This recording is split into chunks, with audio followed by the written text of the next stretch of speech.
예, 반갑습니다. 지난주에 수련회가 있었죠? 예, 수련회 어땠나요? 좋았나요? 가장 많이 은혜를 받은 기수는 어디죠? 25기요? 18기요? 욕하시는 줄 알고 깜짝 놀랐습니다. 또 제가 야베스 수련회를 가보지는 못했는데 이제 졸업한 친구들이 와서 얘기를 해보니까 축복이 그렇게 유명하다고, 축복하는 게 도무지 끝나질 않는다고 이렇게 제가 얘기를 들었어요. 밤을 새면서 뭐 거의 축복을 하고 또 기도하고 하는 우리 야베스가 있기에 한국 교회가 살아날 줄로 믿습니다. 아멘. 어떻게 수련회가 끝나고 아마 은혜도 많이 받았고 저도 여기 익숙한 얼굴들 굉장히 많은 것 같은데요. 얼굴이 굉장히 환하고 좋네요. 예, 잘생기고 이쁘단 말입니다. 네, 예, 우리 옆에 있는 동역자들에게 네가 있어 행복이야 이렇게 한번 축복할까요? 네. 예. 저 야베스 하면 참 너무 또 보기 좋은 것 중에 하나가 이제 주일날 오후가 되면은 이제 저희도 이제 사역 어느 정도 마무리를 하고 이제 보고서도 쓰고 정리도 하고 신방도 하는데 굉장히 시끄러워요, 교육관이. 예. 굉장히 시끄럽고 막 서로 이렇게 장난도 치고 또 나눔도 하고 엄청 웃으면서 막 이렇게 하다가 또 언젠가 딱 지나가면 갑자기 울고 계시고, 그거 보면서 야베스 대단하다 이런 생각을 많이 합니다. 그리고 그 사랑 모임이 또 마을 모임이 하면서 나도 이 야베스의 학생으로 갔으면 얼마나 좋았을까 이런 생각을 합니다. 받아주시겠습니까? 예, 아니요라는 친구가 있었어요. 네. 예, 아무튼 참 너무 부러운 우리 야베스고, 저는 바람이 있습니다. 저희 자녀가 있어요. 자녀가 이제 셋 있습니다. 있는데 이 세 자녀를 저희 교회 유년부부터 쫙 올려서 야베스 이렇게까지 한번 가면 어떨까 이런 생각을 좀 합니다. 그럴 만한 공동체로 계속 유지시켜 주시기를 바랍니다. 예. 수련회 끝나고 일주일의 삶은 여러분 어떠셨어요? 잘 사셨습니까? 우리가 그 저녁에 그렇게 부르짖고 하나님께 간구했던 대로 살아내셨습니까? 아니면 좀 때로는 넘어지고 또 무너지셨습니까? 아마 이때 또 새해가 되고 또 겨울 수련회다 보니까 한 해의 목표를 정하고 결단하는 것처럼 이때 이 수련회 때 우리가 뭔가 새로운 마음으로 나올 때가 많습니다. 그렇죠? 삶의 형식을 다시 잡고 경건의 틀을 만들어가는 중요한 시기인데 일주일 만에 무너지는 사람들이 있지는 않습니까? 아니면은 계속해서 지켜나가려고 하는데 어려운 자들이 있지는 않습니까? 그런 고민과 두려움 또한 도전 속에 있는 청년 세대에게 오늘 말씀이 뭔가 대답이 됐으면 좋겠습니다. 오늘 하나님께서는 씨 뿌리는 비유를 얘기하세요. 아마 잘 아셨을 거예요. 알고 있을 겁니다. 여기에 네 가지의 마음밭이 나와요. 첫째는 길가에 떨어진 것, 둘째는 돌밭에 떨어진 것, 그리고 셋째는 가시덤불, 그리고 넷째는 좋은 땅에 떨어진 겁니다. 아마 조금 매칭이 잘 되진 않아도 뭐가 제일 좋은 건지는 여러분들 다 아실 거예요. 어떤 밭이 제일 좋은 밭이죠? 좋은 밭이죠. 예. 질문 속에 답이 있어요. 저는 그렇게 어려운 거 질문하지 않아요. 자, 이 대답 속에 네 가지 비유 속에 어떤 밭이 제일 좋은 밭이라고요? 좋은 밭이에요. 좋은 밭은요 30배, 60배, 100배, 1000배, 만배의 결실을 맺습니다. 할렐루야. 야베스가 그런 밭이 될 줄로 믿습니다. 그런 좋은 밭을 가진 마을은 어디일까요? 하일이 순두부가 있어요. 고기? 예, 죄송합니다. 제가 다음부터 안 할게요. 네. 오늘 예수님께서는 이 말씀을 하시면서 8절에 이렇게 얘기하세요. 8절 뒷부분에 주님께서 이렇게 외치시면서 말씀하십니다.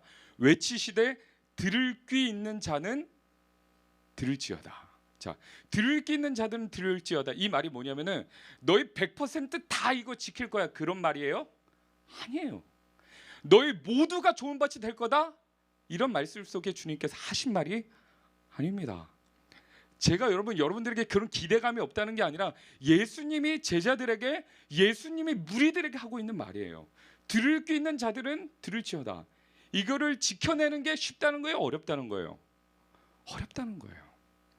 굉장히 어렵다는 겁니다. 들을 귀 있는 자들은 들을지어다. 그러면 도대체 무엇이 그렇게 어렵게 주님께서 이렇게 말씀을 하실까? 저에게 있어서 이 말씀은 굉장히 큰 위로가 되기도 하거든요. 우리 성경책에 있는 분들은 11절의 말씀을 같이 한번 읽어주시겠습니까? 11절입니다. 시작. 이 비유는 이러하니라. 씨는 하나님의 말씀이요.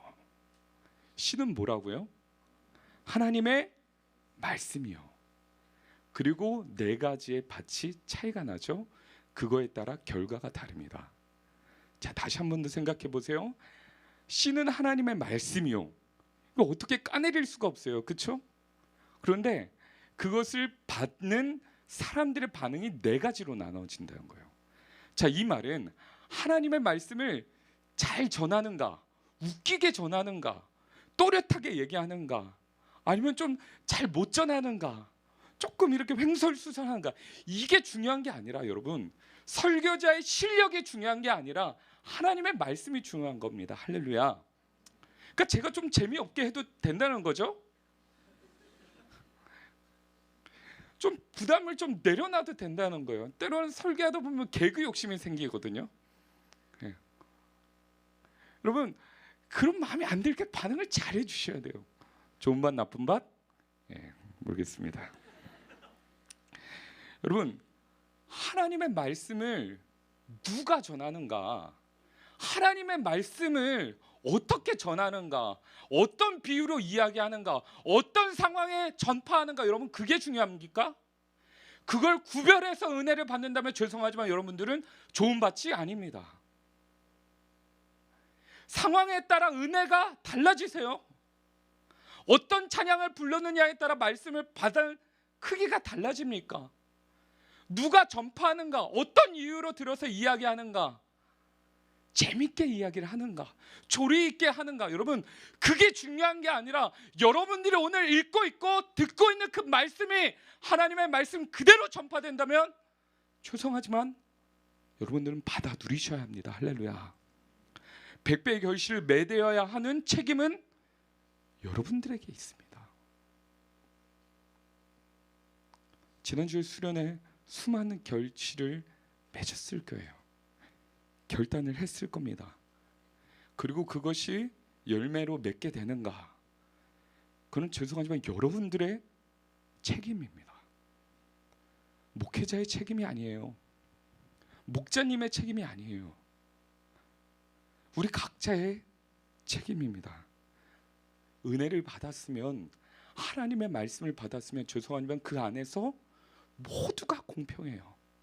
저도 하나님의 말씀 앞에 서는 거고, 여러분들의 목자님들도 하나님의 말씀에 서는 거고, 기수, 나이 상관없이 다 하나님의 말씀에 어떻게 반응하는가, 그것이 네 가지로 나눠질 뿐입니다.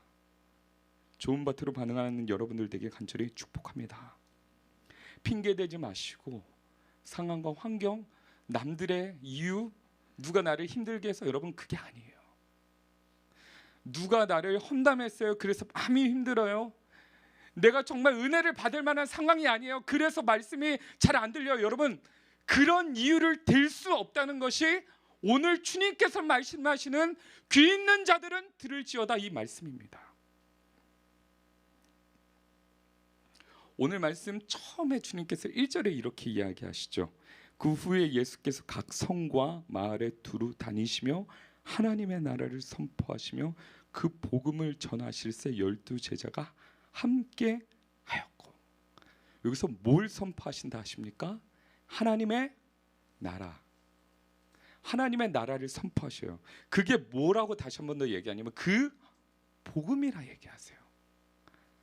그러니까 이 복음이란 하나님의 나라를 전파하는 것이고, 그것이 주님께서 지금 전하고 있다는 거예요. 자, 그러면 이게 씨 뿌리는 비유와 연결이 되거든요. 다시 말해, 오늘 우리의 마음밭에 심겨지는 그 씨앗이란 무엇이냐면은 복음이라는 겁니다. 하나님의 말씀이라는 거예요. 여러분들은 주일 예배마다 주의 말씀을 듣고 복음을 되새겨야 합니다. 할렐루야. 그리고 그것을 받았으면 그것이 정확하게 열매 맺게 해야 해요. 여러분, 예수님께서 십자가에 달려 돌아가시고 제자들의 반응이 나와요. 누구는 배신을 했어요. 누구는 엠마오로 떠났습니다. 엠마오로 떠나는 그 제자들 앞에 예수님께서 부활하사 나타나세요. 그리고 그들에게 뭐라 하십니까? 제가 예수님이었으면은 그 엠마오로 가는 제자들의 멱살을 잡을 것 같아요. 정신 안 차리냐? 뭐 이렇게 하면서 야, 내가 죽은 지 얼마나 됐다고 배신 때리냐고. 그럴 것 같아요. 수련회가 끝난 지 일주일 만에 네 다시 세상의 자리로 가요? 여러분, 목회자의 입장으로 보면 막 속이 터질 것 같아요. 가서 막 혼내고 싶을 것 같아요. 여러분들은 아니죠? 아멘이 없네요. 그런가 봐요. 여러분, 그런데 예수님께서 부활하셔서 그 제자들에게 뭘 하는지 아세요?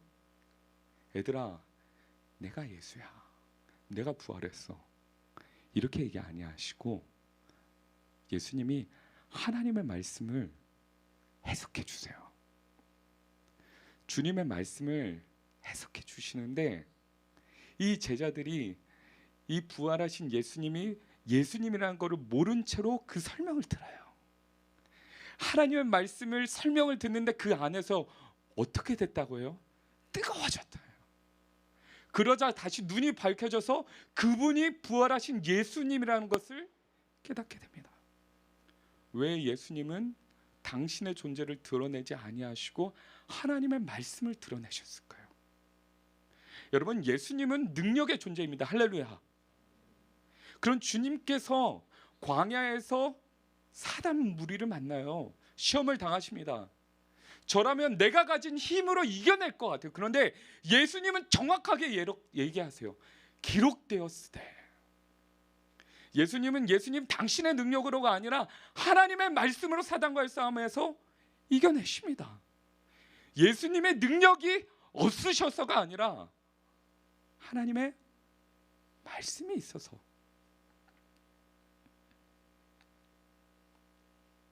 요한복음 1장 1절에 이렇게 나옵니다. 태초에 말씀이 계시니라. 이 말씀이 하나님과 함께 계셨으니 이 말씀은 곧 하나님이시니라. 할렐루야. 예수 그리스도를 보며 그 말씀을 생각하십시오. 말씀을 보며 예수 그리스도를 바라보십시오. 핑계댈 수 없는 하나님의 말씀의 존재는 우리를 다른 데로 이끌지 못하게 합니다. 제가 통계를 봤어요.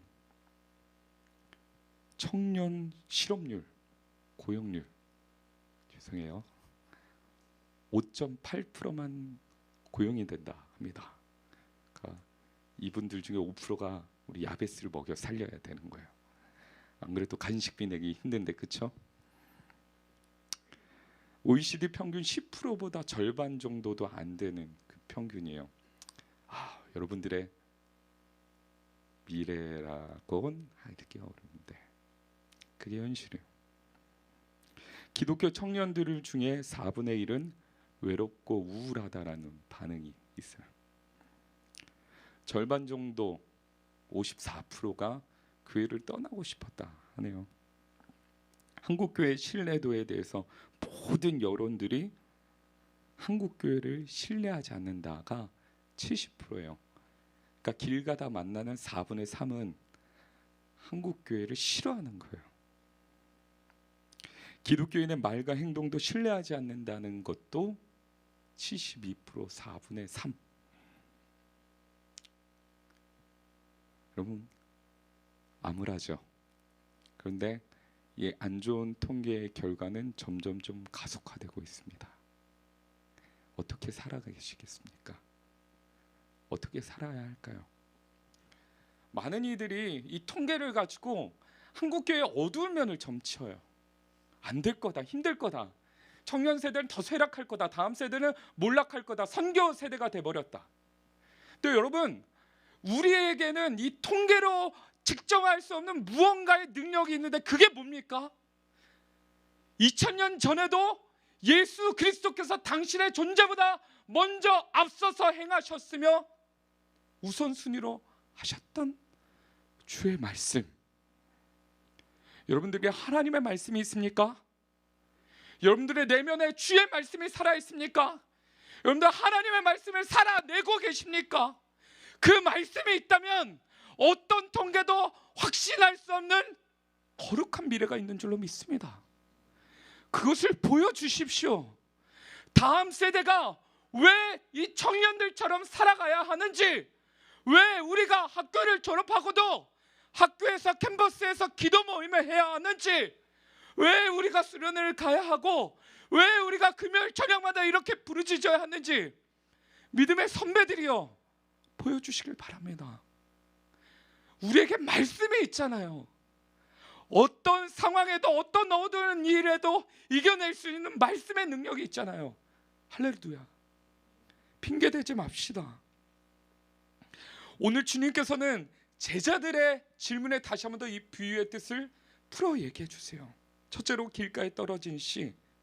이 길가에 떨어진 씨는 말씀이 깊이 뿌리내지 못했던 삶의 변화가 없는 자들을 얘기합니다. 둘째는 돌밭에 떨어진 씨앗입니다. 믿음에 반응하는 것처럼 보이나 그들은요, 고난이 오면 아주 쉽게 실족하여 하나님의 말씀을 버리는 자들입니다. 셋째는요, 가시덤불에 떨어진 씨인데요, 이들은 유혹 속에서 결국에는 그 말씀이 힘을 발휘하지 못하고 결국에 신앙이 자라지 못하는 자들이에요. 네 번째, 좋은 땅에 떨어진 씨는 끝까지 말씀을 붙잡고 신앙을 지켜내며 풍성한 열매를 맺는 자들입니다. 우리의 삶에 많은 우선순위의 갈등이, 고난이, 유혹이 말씀을 빼앗아갈 거예요. 수련회를 끝나고 은혜를 받았던 여러분들에게 더 교활하게 전략적으로 다가올 겁니다. 어떻게 해야 합니까? 좋은 밭이 되게 여러분들 마음밭을 기경해야 해요. 누구도 책임져 줄 수 없어요. 그래서 제가 제시해드리고 싶은 것은 10계명의 원리입니다. 11조의 원리입니다. 여러분, 11조의 원리가 뭡니까? 11조 헌금을 냄을 통하여서 우리의 전부의 재정이 하나님 거라는 고백이거든요. 제가 여러분 헌금하라는 게 아니에요. 이거를 시간과 우리의 영적 싸움에 한번 적용해 보자는 거죠. 여러분들의 깨어있는 시간, 그 시간의 10분의 1을 하나님께 드리시는 여러분들 되기를 축복합니다. 18시간 정도 깨어있으면 2시간 정도 하나님께 드려야 돼요. 그러면 이거는 나의 하루의 전부를 하나님께 드리겠다고 하는 11조의 원리입니다. 영적 11조의 원리입니다. 두 번째로는 제가 청년회 때 굉장히 크게 도전됐던 건데요, 누가 저에게 이렇게 질문하더라고요. 나비나, 너는 네 나이만큼 성경을 읽었니? 여러분들 나이만큼 성경을 읽으십시오. 마음의 밭에, 여러분들의 마음의 밭이 계속해서 좋은 밭이 될 수 있도록 성경이 들어가야 합니다. 매일의 삶을 주님께 올려드리는 여러분들 되시기를 축복합니다. 말씀을 정리하면서, 여러분들 저희 부모님이 예전에 어린이집을 하셨어요. 오늘 설교 제목이 주말 농장이에요. 그때 이제 어머니께서 꽤 컸습니다. 한 250명 정도 아이들이 있었어요. 그래서 그 어린이집만 내려가면 기가 빨려요. 진짜 힘들었어요. 근데 거기에 저희 부모님 그때 딱 트렌드가 주말 농장이 이제 어린이집마다 해가지고 주말 농장을 탁 이렇게 땅을 마련을 하셨는데 한 2,000평 정도 되는 땅을 준비하셨어요. 아이들이 많으니까. 아이들이 일주일에 한 번씩 다 그 밭에 가서 막 옥수수도 캐고 고추도 따고 가지도 하고 오이도 하고 방울토마토도 해요. 일주일에 한 번씩 가서 아이들 하는 그 모습 보면은 너무 행복해 보여요. 너무 좋아요. 근데 어느 날 저희 어머니가 저를 불러다 놓고 얘기하는 거예요. 나비나, 우리 집이 주말 농장을 시작했는데 야, 잡초가 자란다. 네가 가서 그 잡초를 좀 뽑아라. 여러분들 이렇게 무반응이어서 굉장히 제가 마음이 속상한데 2,000평이면 이 제자로 한 두세 개 돼요. 여러분 초등학교 4학년이에요 저. 여러분 지금은 경찰서 끌려가요. 아동학대. 근데 저는 여러분 보시다시피 굉장히 순종적이고 착하잖아요. 여러분 길가에 떨어진 밭이에요. 제가 그래서 순종했어요. 그래서 야 이 뭐 얼마나 되겠어 잡초가. 와 잡초를 뽑는데 하루에 다 뽑았어요. 보시다시피 제가 조금 이제 근육이 좀 많습니다. 힘있게 다 죄다 뽑았어요. 근데 그늘 하나 없는 그곳에서 야 하루 고생했으니까 다음 주쯤 오면 되겠지. 다음 날 가봤는데 또 생겨요. 다음 날 가봤는데 또 잡초가 생겨요. 또 갔는데 또 생겨요. 이제는 그 애들이 키우는 걸 뽑아버리고 싶더라고요. 여러분 제가 그때 깨달은 진리에 가까운 이야기가 뭐였냐면은 야 주말 농장을 위해 고생하는 자들이 있다. 여러분 그걸 아셔야 돼요. 신앙생활은 주말 농장이 아니에요. 주일 예배 은혜 받고 싶으시면 일주일의 삶을 제대로 사셔야 돼요. 일주일에 수많은 시간 중에 한 시간으로 여러분들의 인생을 바꿀 거라고 생각한다면 교만이에요. 여러분들의 하루하루의 마음의 밭을 내 영혼의 잡초를 뽑아내고 길가에 떨어진 것 같은 내 삶을 다시 조정하고 돌들을 솎아내는 하루하루의 삶이 있어야죠. 최소한 하루에 10분의 1은 그렇게 주님께 드려야 되죠. 그래서 예수님이 말씀하시는 거예요. 귀 있는 자들은 들을지어다.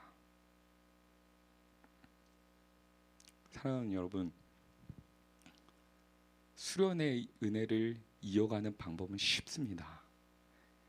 매일매일이 수련회가 되면 돼요. 수련회 특별한 리조트 장소 찬양팀 그래야지만 하나님의 말씀이 여러분들 안에 들려갑니까? 여러분 그러면 좋은 밭이 아니에요. 좋은 밭은 고난 중에도 주의 말씀이 받아져요. 좋은 밭은 유혹 속에도 하나님의 은혜가 와요. 좋은 밭은 괴로운 상황에도 우리의 그 은혜가 충만함이 있습니다. 매일 여러분들의 방이 개인 경건의 시간이 새벽 예배가 수련회가 되게 하십시오. 수련회 찬양팀은 없고 강사는 없고 그런 분위기는 없어도 진짜 본질적인 주의 말씀이 있잖아요. 주일 예배에 모셔서 위대한 예배를 드리시고 매일의 삶에 좋은 밭으로 기경하는 여러분들 되기를 축복합니다.